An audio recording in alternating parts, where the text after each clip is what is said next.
All right, so we're going to list all possible rational zeros, but we're going to test several to identify one actual root. That's like saying x-intercept or solution. So that just means the remainder is 0 in synthetic division. Then we're going to use that root to solve the equation, which probably means we're going to have to do some more factoring to set the factors equal to 0. All right, so first thing we want to do is generate our P over Q list. Well, I can see P and Q are 18 and 1, and because Q is 1, I know my P over Q list is just going to be my P list. So factors of 18. 1, 2, 3, not 4 and 5, but 6 because it goes with 3, and then 9 goes with 2, and then 18. So we listed all possible rational roots, but we have to now test to get a remainder of 0 so that I can continue with the problem. All right, so I actually started out with positive 1. It just seems like a good place to start. I listed the coefficients. And I was hoping I'd get lucky that 1 would be a root because my remainder would be 0. But I'm going to write real lightly. So I brought 1 down. 1 times 1 is 1. I added. I got negative 1. Negative 1 times 1 is negative 1. I got negative 10, and I could quickly see that I'm not going to get negative 18 to give me a 0 remainder. So I went back and erased that, and then I tried negative 1. So when I tried negative 1, I still brought down this 1. I multiplied, got negative 1. I added, I got negative 3. So I wouldn't write any of this down. Let me just kind of do this work.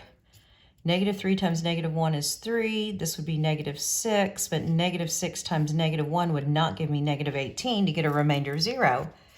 And at this point, I'm going, oh my gosh, I hope I get the possible rational root soon because this is getting to be too much. Well, then I put 2 in and I got lucky. So I did get a remainder of 0.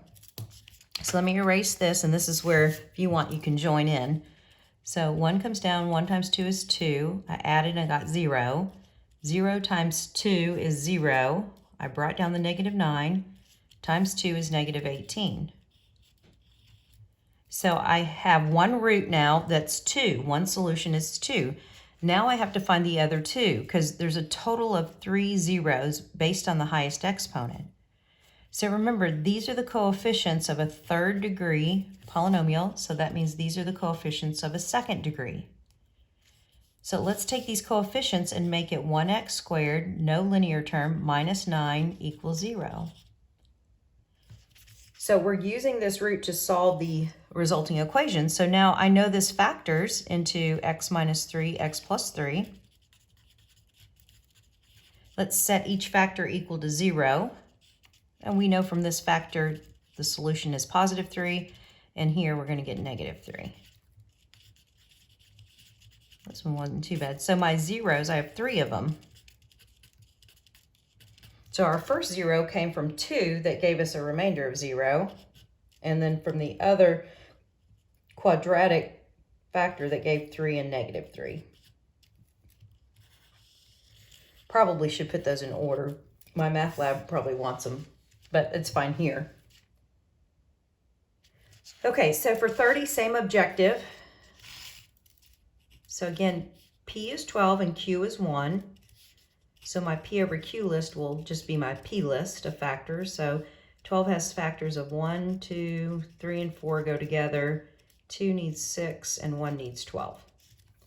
And same thing here. What happened was I went through 1, negative 1, and it wasn't until I got to 2 with synthetic division that I found a 0.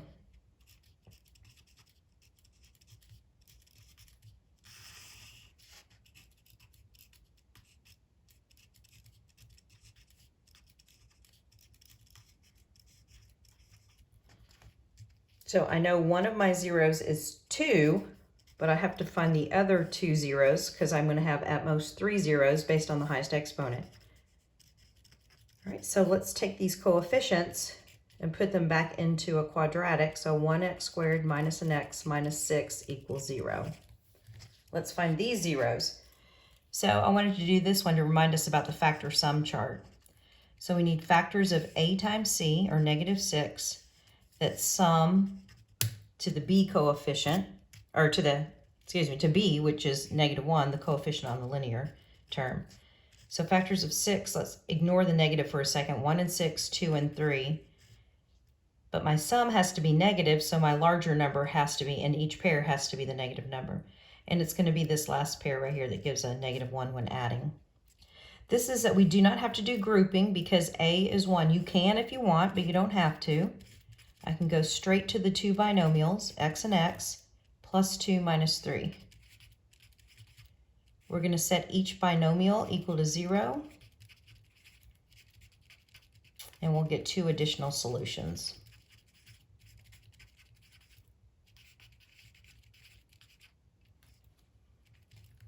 So my zeros are x equals, going back to the original 2, and then x equals, to capture these two, -2, and x equals 3.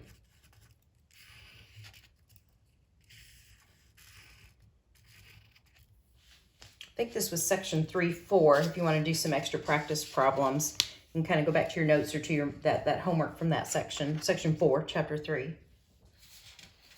Okay.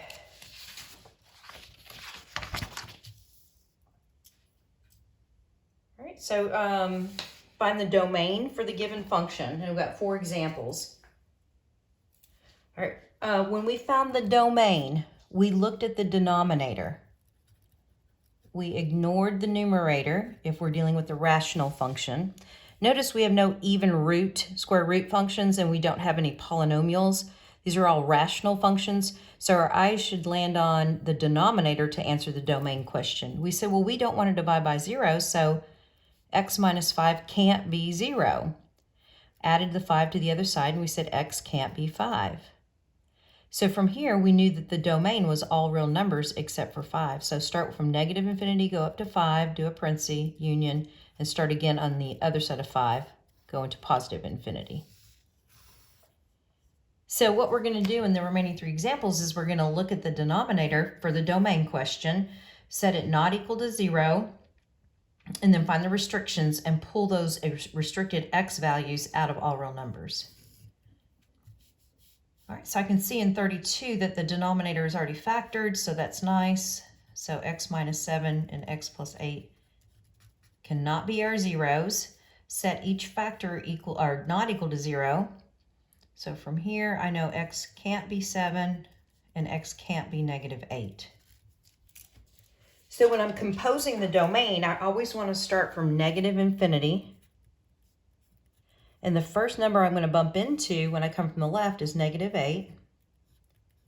Start again at -8, and I have to stop again at 7, and then we conclude from 7 to infinity. Okay, I'm going to leave 33. I'm going to jump over to 34. 33 is pretty straightforward. You just have to factor into x plus 10 and x minus 10. But I want to go to 34 because notice the difference between these two denominators. This is a difference of 2 squares, but this is a sum of 2 squares. That denominator doesn't factor.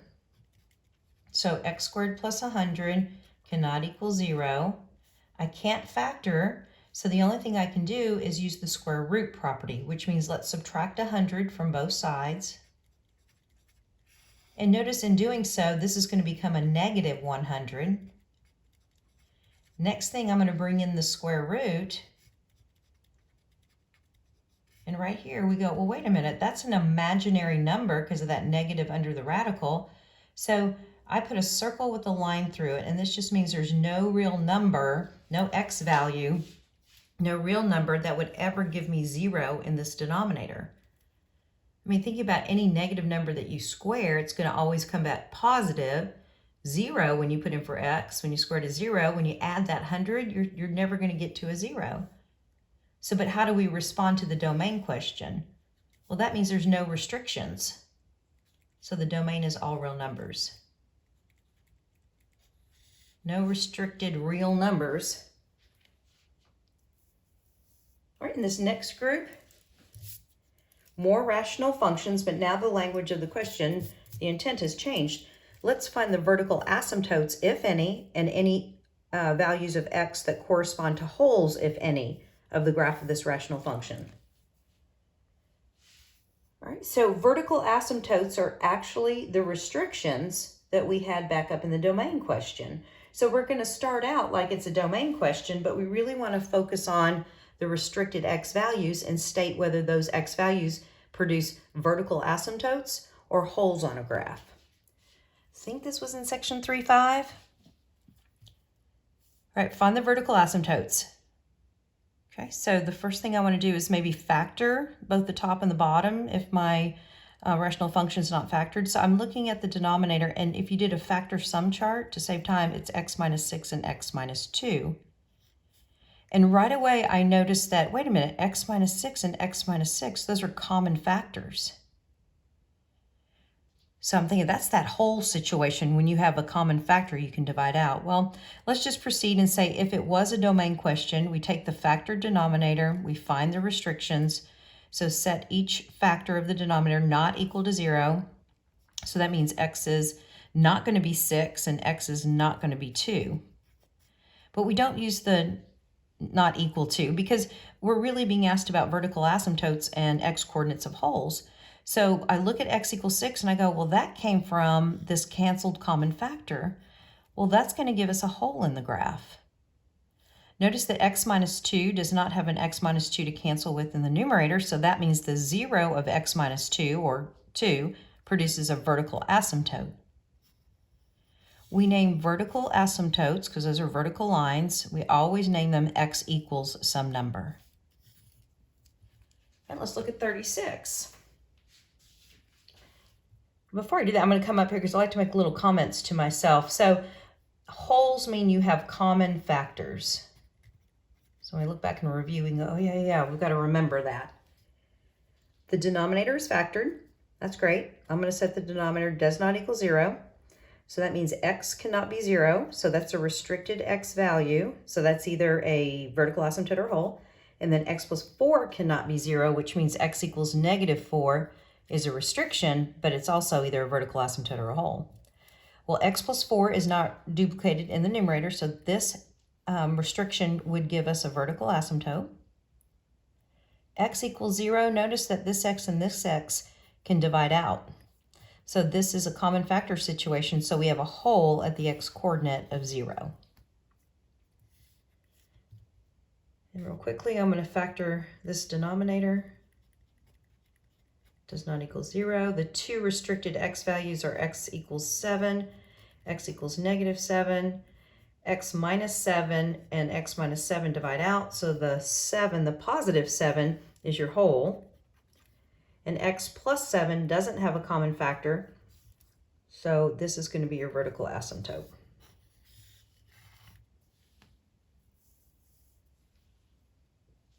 Okay, moving on. Find the horizontal asymptote, if any, of the graph of the rational function. Okay, horizontal asymptote, or HA, that's always going to begin with y equals. Vertical asymptotes begins with x equals. So VAs, because vertical lines always have the equation x equals, and horizontal lines always have the equations y equals. What we did for the horizontal asymptote question is we did a comparison of the degrees in the numerator and denominator. And I think I said this little kind of catchy thing right here. If you want to memorize this instead of what we're about to do, that's fine. But Bob-yo, bot-no, eats DC. So for the horizontal asymptote question, if you want to memorize, this little kind of, whatever you want to call it, I don't know what it's called, but acronyms or whatever. This stands for bigger on bottom, y equals 0 is your horizontal asymptote.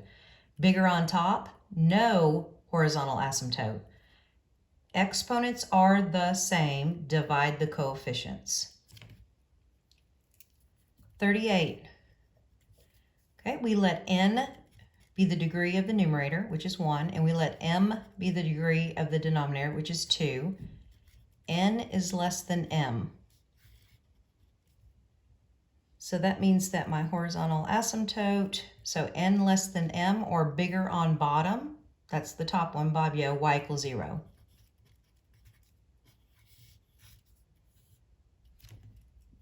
On 39, n is 2 and m is 2. So n equals m. Exponents are the same. Exponents are the same, divide the coefficients. So we look at 28, we look at 7, we do 28 over 7, and we do y equals 4.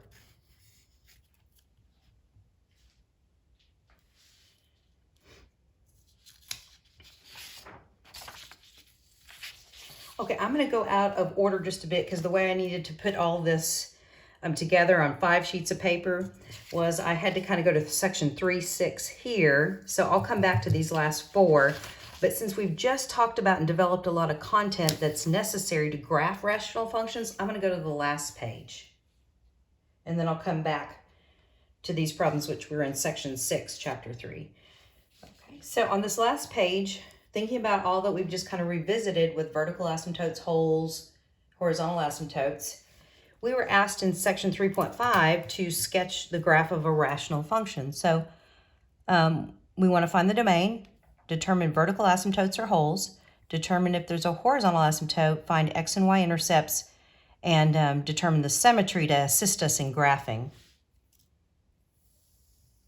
Okay, so I'm going to come down here and I'm going to do 1 first, the domain. Well, actually, I'm going to come back to the equation.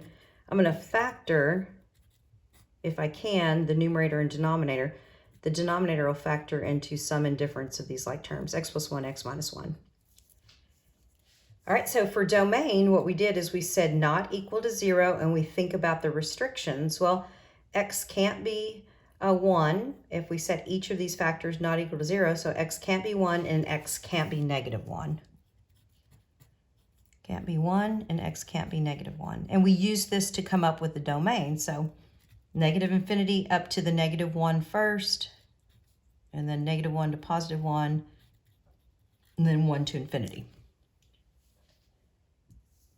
Now, where we're right here with number 2, let's determine if these restricted x values, which are 1 and negative 1, if they're vertical asymptotes or holes. So we look back up here at the original problem, well, the factor denominator. Notice that we do not have an x minus 1 parentheses on top, nor do we have the x plus 1. So that means no common factors. That means no holes, that both of these restricted x values produce vertical asymptotes. So x equals negative 1, x equals positive 1, holes, none.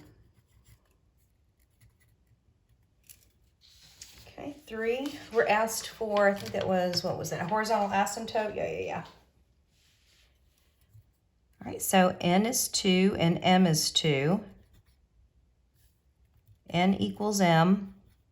Exponents are the same, divide the coefficients. So I look back at not the factored version, I look at the original version, I look at 5, and I look at this coefficient of 1. So now I know my horizontal asymptote is y equals 5. So at this point, I'm going to go ahead and sketch in these vertical asymptotes and this horizontal asymptote.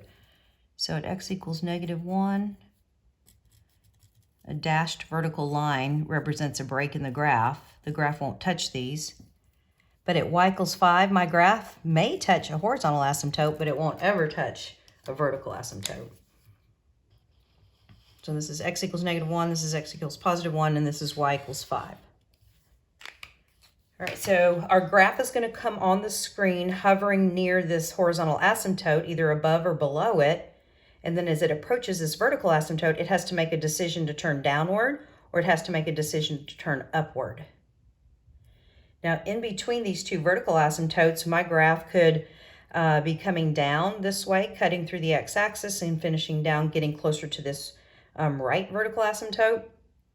It could be like a parabola shaped somewhere in here.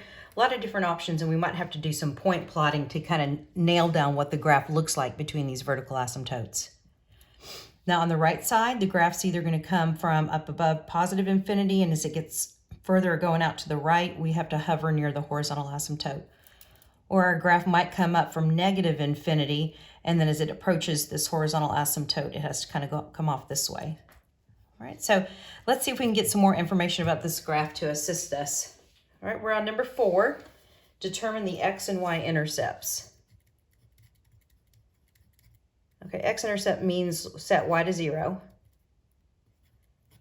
So I'm going to set the equation f of x equal to 0. I always just make it a fraction, 0 over 1. So 5x squared and then x squared minus 1. We cross multiply.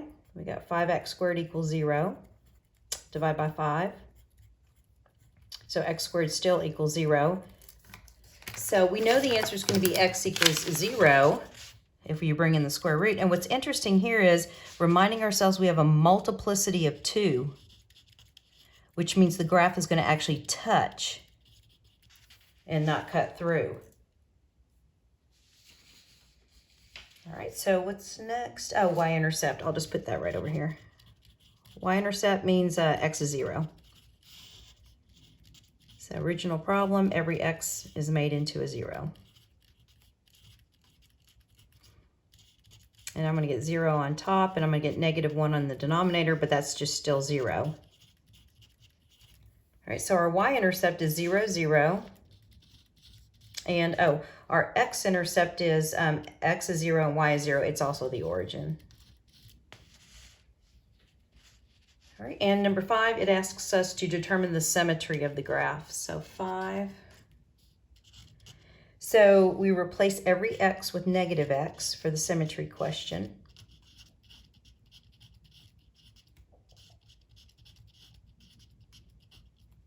And then we do a little cleanup, then we have to compare to f of x. So when I square negative, it's still positive. So my numerator is the exact same. And when I square this negative here, I also get back to x squared minus 1. This is exactly the same, all signs are the same as the original problem. So I'm going to say all signs same. That means we have an even function. And that means we have y-axis symmetry. So that might help us when we draw a graph. Okay, so let's see if we can kind of put all this together now. Okay, so I only have one x and y intercept, and that's at the origin. And that's the only time we can cut through the x-axis is right there. So as we begin to kind of piece this graph together, I kind of see now over here in this section that my graph cannot come on following this horizontal asymptote and turn downward, because that would put me at another x-intercept, and I don't have one. So it looks like the graph must be coming on this way and leaving towards positive infinity as you get closer to this vertical asymptote. Now remember, we also have y-axis symmetry. So if we have y-axis symmetry, then I have to have a mirror image. And that makes sense, because if I put the branch down here, I'd have that other extra x-intercept that I'm not supposed to have. So the only part of this graph that's going to be difficult and maybe time-consuming is what's going on in between here. The best thing that we can do is just plot a point. So I've got a little space here. I'm going to actually plug in +1/2 to my original function. So I'm going to plug in 1/2, and I just want to see, is this answer going to be positive or negative? Because that tells me kind of where to plot my point. So 1/2 squared minus 1. So if we analyze this, I don't really care what this answer is. I mean, you can do it on the calculator. I just want to know what kind of answer. So I know my numerator is going to be positive, so I'll put a little plus here. Now, this squared fraction gives me 1/4 to subtract 1, but that's going to give me a negative answer. So positive divided by negative is negative, so I'm less than 0. Whatever this y value is, it's negative. So at +1/2, I'm down here. So that tells me when I leave this x and y intercept here that the graph is coming downward this way. And reminding us that we have y-axis symmetry, I don't have to plug in -1/2 because I know that this graph has to have y-axis symmetry, so I can draw the other part of the graph to have a mirror image across the y-axis. 45 is very similar to 44, so I'll leave that one, but the worked out solution will be on the key. It's very similar in how it behaves here. Let's go back to that other page now. Let's do some practice problems from 3.6.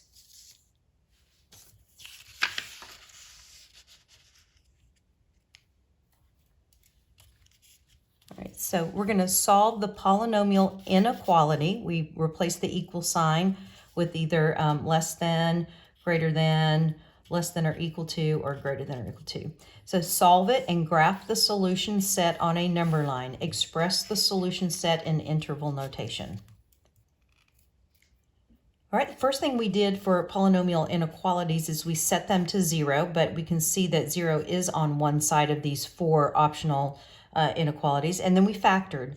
It's nice because 40 is already factored for us. 41 we would have to factor. Then the next step is we wanted to find the boundary points.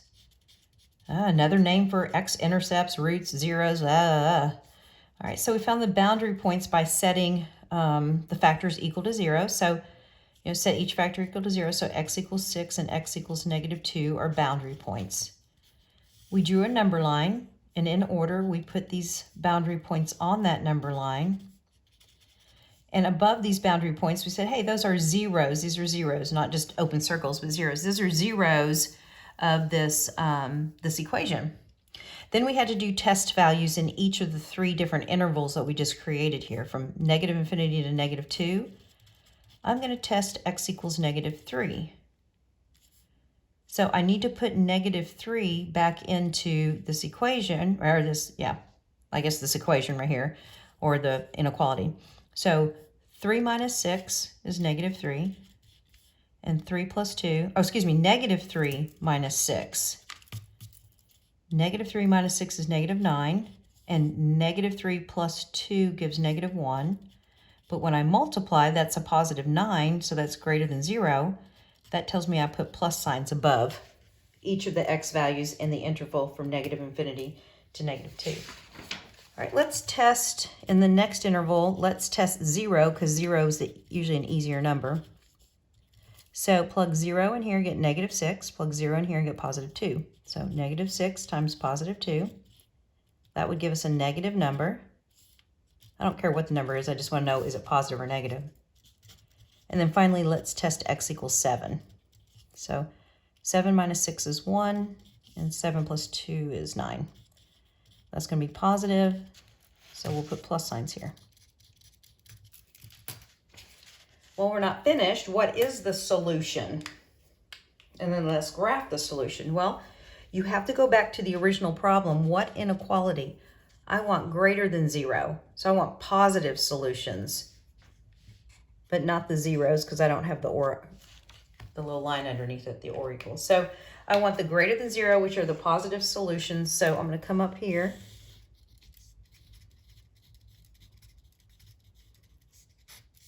So my solutions would be any x from -∞ to -2, but just a parenthesis.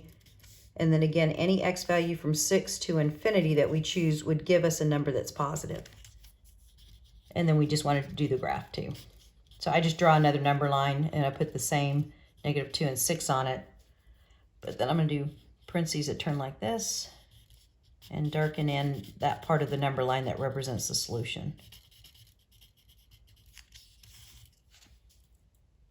Okay, I'm 41 similar. The inequality is already set to 0. Let's factor it. You would need to do a factor sum chart. So the factor sum chart should give us x minus 2, x minus 7. It should be an easy factor because it's quadratic and a is 1. So we have x equals 2 as a boundary point and x equals 7.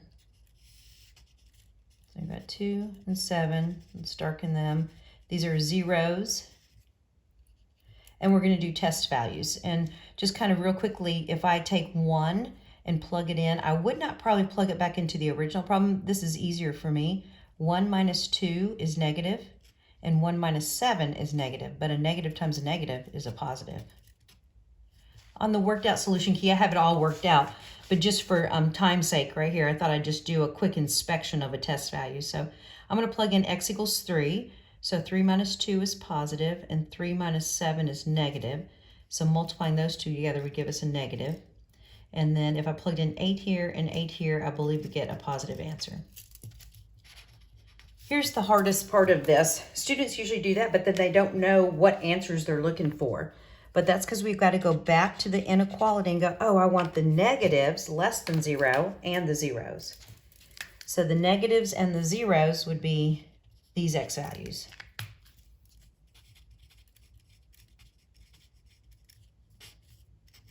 And we're doing brackets because we do have the or equal to.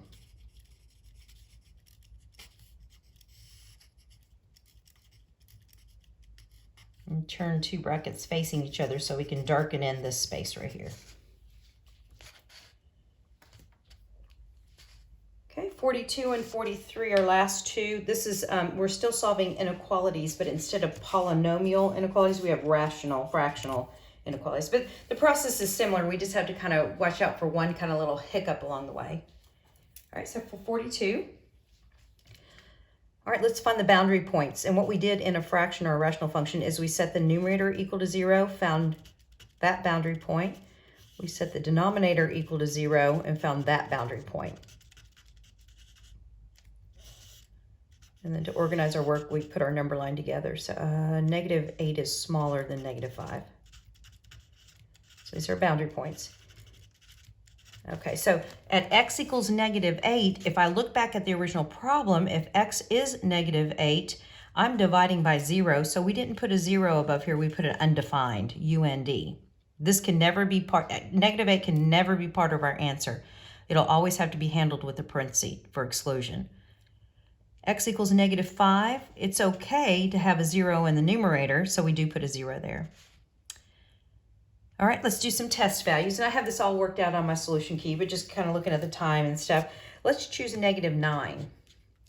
If I put -9 into x and got added 5, I'd get -4. If I plugged in -9 and added 8, I'd get a -1. So a negative divided by a negative is a positive. Right in here, I'd probably choose -7. So go back up here. -7 plus 5 is negative, and -7 plus 8 is positive. So a negative divided by positive is negative in between here. And then I'm going to use 0 as my last test value. So using 0 gives me 5/8, which is positive. Okay, so what do I want? I have to choose the positive or negative solutions. Well, I go back to the original problem. I see greater than 0. So that would be the positive solutions. But not the zeros, because I don't have the little line underneath it, and of course never the undefines.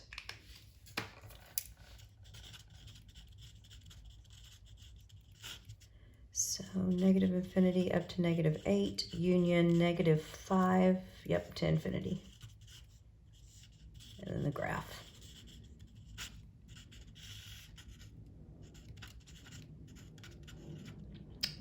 Two parentheses,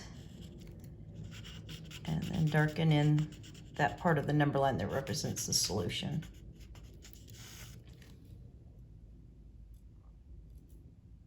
Okay, and I think I'm just going to leave 43 here. It's again on the key, the worked out solutions there. You can kind of self-assess and see where you're at with that one.